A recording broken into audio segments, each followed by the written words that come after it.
Makalipas ang 6 na buwan, muling magkikita sila tatay at ang kanyang ina. Ano nga ba ang nangyari sa paghatid namin sa kanya, sa kanyang pamilya?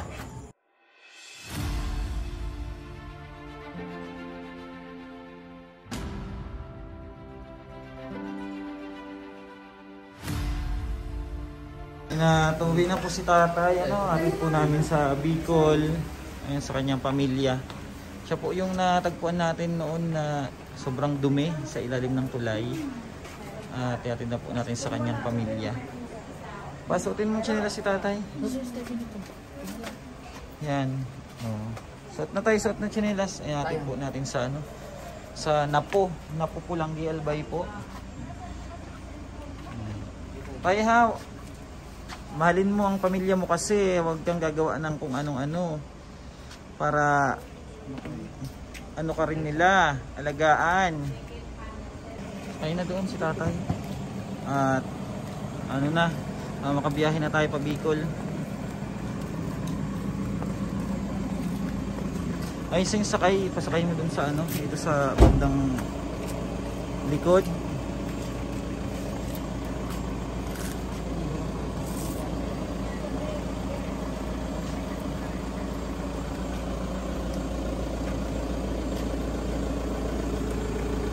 Ano ba ito? Kaya. Nay, sakay na. Muna, Nay. Padun mo rin. Oo. Paupuin na doon si tatay. Tatay, sige na tayo. Sa siya, dyan sa tabi ni para wag dito sa may salamin na, baka maupog. Ay, sige. Nakakaano na nga siya nakakalakad na Sige na tayo, tuloy na, diretso. Ayan po tarid mo na si tatay. Maraming salamat po mga kababayan at please share po ng ating video. Sila po yung ating mga homeless na nare-rescue, na iarid natin sa kanilang pamilya, at matutunghayan natin kung anong nangyari din at kung bakit nagkaganon at kung talagang pagmamalasakitan po sa tatay ng kanyang pamilya. Tay, atid ka na namin sa Napo. Pulanggi Albay. Ayan, at palis na po kami mga kababayan. Maraming salamat po and God bless. Yung po, pupunta namin yung kamag-anak ni tatay Albert Artana.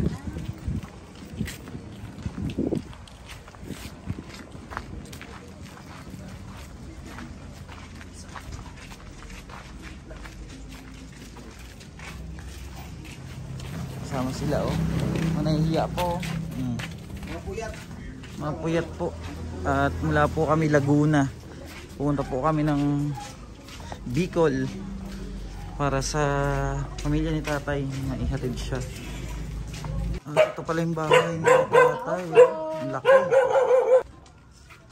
Kayo na yung tinuturok niya din na pamilya niya dito. Bata, may sakit din ako. Nay, sa ganung hindi po namin kailangan ng pamang dahilan. Basta kayo ay kadugo, sa inyo namin siya isusurrender. Sa Maynila, sa mga anak niya. Nay, ilang buwan kami nanawagan pero walang nakontak kahit sino. Pero may nagbigay sa amin information na nandito daw sa Napo ang kanyang nanay, which is kayo yun. Kaya dito namin siya dinala sa inyo. Kayo ang nanay. At alam namin kung paano niyo yan nakuha? Paano niyo nalaman yung pangalan niya? Siya po nagsabi. Ano po siya, Nay? Napakadumi niya, taong grasa, na talagang hindi na maintindihan. Sino bang may load sa inyo para makita niyo yung palagayan ng tatay? Ako, may load ako. Panood din natin. Panood ko. Kasi po na ang ginagawa namin talaga. Mga DSWD ka mo? Hindi ba? May charity vlog. Charity vlog. Gabi-gabi po nag-iikot kami sa buong Maynila. Natagpuan namin siya, Nay. Nakahiga sa kalsada. Gitnang kalsada. Kawawa pinuntahan namin. Ngayon ilagaan na. Naintindihan ninyo yung salita namin? Opo, Bicol din kami, Nay. Ang tatay po nila taga-Sugkad. Ayan, nagayun. Kaso doon na po kami nirami. Nagapunta yan dito, nagabakasyon lang. Pero nagabalik man sana siya. May inuupahan yan, mga kondo, kasi mga kuha. Nag-aupa yan. Nag-aupa yan, kasama yan ng anak niyang bunso. Binata pa yun. Yun ang alam ko. Nakapunta yan dito, pero nagkabakasyon lang. Sobrang kawawa sa Kawawa ang kalagayan niya. Pinapayan, nagayad na ako. Kaya kayo ang hinanap namin Oh, kasi kayo ang kinakausap nanay. niyo, kumusta? Ayos naman po ito. Naman siya. Ano? Ang itim niyan na yung dati. Pakita mo nga Ricky Vlog. Anong kwan ba dun? Punta natin na ay. Caption. Kawawa naman kayo. May load ba to? Dito sa anak niya. Ay, hindi pala nila napanood yung video. Hindi niyo napanood Ano yung load ko? Hindi niyo napanood yung video niya, Nay. Hindi niyo napanood yung video ni tatay ng una ko yung nakita niya.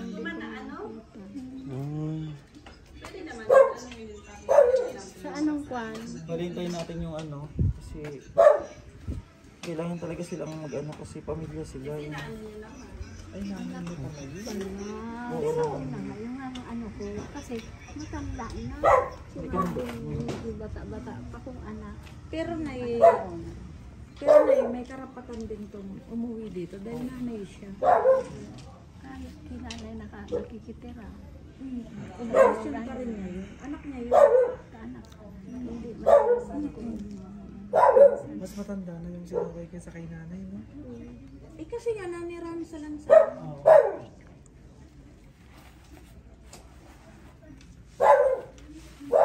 Grabe na nung nakuha namin si tatay. Sobra talaga. Grabe, sobra.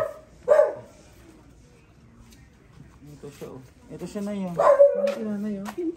Yung ano, manugang ko, di man na pwede nakadesisyon. Kung man na pwede ko ba, ampun man na ako, kung man ako, nag-istran na ako. Kubo-kubo man sa nakalingistaran ko. Oo. Pero alam namin na may kakayanan naman kayo kung saan pwede din si tatay sa mga anak. Sinabi ko nga ba, no, di man ko naman kadesisyon kanina. Kasi- maestra kaya. Kasi kung ganyan, Nang kakaibiga, hindi ka mo nag-istara, dami na ako sa galing balon. kasi ano yun nay, kabugo niyo yun. Da man ako trabaho, papalamunin man sa naman ako. Nay, kayo ang kadugo, nay.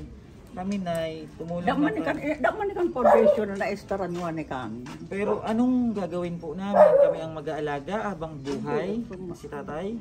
Dapat sa obligasyon niyo po, kayo ang pamilya. Hindi po kami dapat.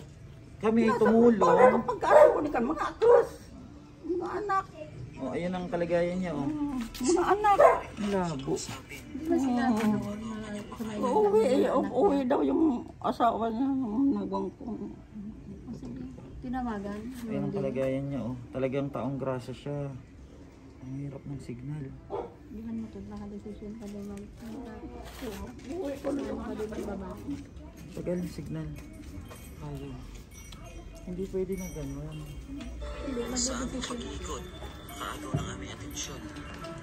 Ito siya, oh. Oh, para makita niyo, oh. Oo, talagang Si Tatay Albert. inano yan ng mga nung anak di na Nasa kalsada lang siya.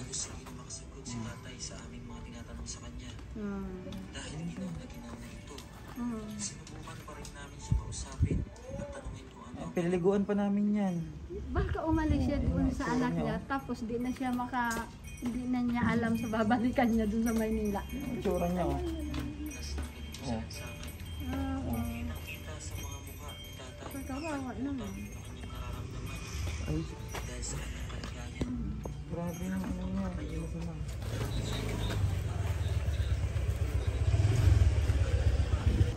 Ayun at sundin na si tatay ano. Hatid na natin dito sa kanyang nanay. Sa kanyang pamilya. At medyo nagpaanuan pa. Kaya matagal ano. Nag-usap pa po. Kasi parang si tatay ay ano na. Hindi ko alam kung anong nangyayari sa pamilya nila. Tay, ka na tay. Tinantay ka na doon ng ano mo, nanay at kapatid. Kaya mo maglakad tayo? Kaya niya. Na lang. Kaya niya.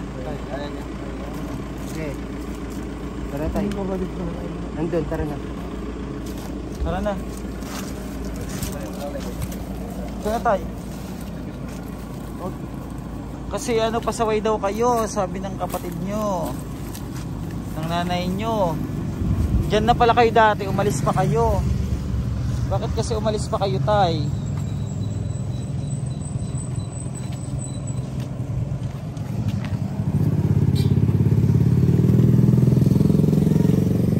Sige na.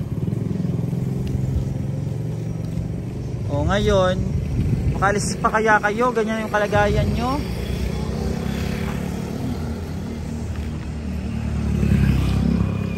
Grabe yung kalagayan ni tatay nung nakuha po namin. At ihatid na po namin siya dito sa kanyang pamilya.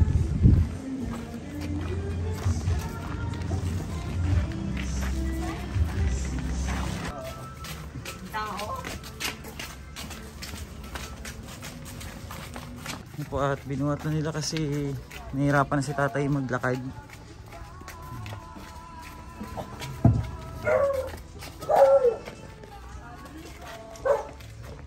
Oh, bigat.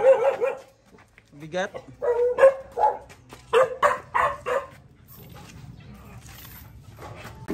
Ayun na, nandito na po si tatay sa kanyang pamilya, ano? At humingi po ng ano yung kanyang kamag-anak na huwag na lang sila isama sa ano video at si tatay na lang.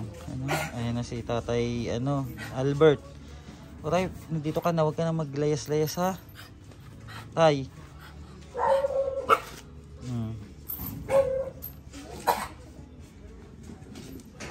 Ayun na, hindi naman nakakapagsalita na oh. Ba't ayaw magsalita tay? Ayun ang biskwit oh. Kain kayo. Ayaw na rin kasi kumain ito. Ewan ko ba't ayaw na rin kumain. Oh, dito ka na tay ha. Tara. Tara. O ayan, kinakausap Ano ka. gusto mo? Nanay mo. Pwede magayod ko. Kain mo para. Ayun na. Ayun na po at ano, ganito lang po ating video at naihatid na po natin siya.